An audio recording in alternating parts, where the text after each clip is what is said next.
ये श्री सीताराम बड़े आदमी।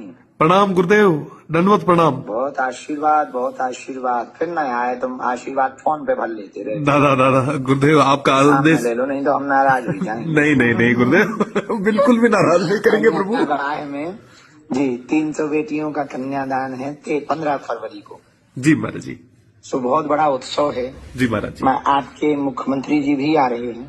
अरे वाह, बहुत ही बढ़िया। तो हम वो तो ठीक है। मैं तो आपका शिष्य हूँ गुरुजी, आपके आदेश की पालना मुझे करनी है। तो आप एक दिन आ जाइयो। और वो इतना बड़ा कार्य है जो कि पूरे देश भर में 40 लोग घर घर जाते हैं। जी गुरुजी। अनाथ दिव्यांग इन बेटियों का चयन करते हैं। इस बार 10 राज्यों से बेटियां हैं, एक नेपाल की भी बेटी है। बहुत ही बढ़िया, बहुत ही बढ़िया गुरुजी। आपका जो है वो सबसे अलग है। मैं मतलब दिल से कह रहा हूँ, ये बालाजी महाराज का एक बहुत बड़ा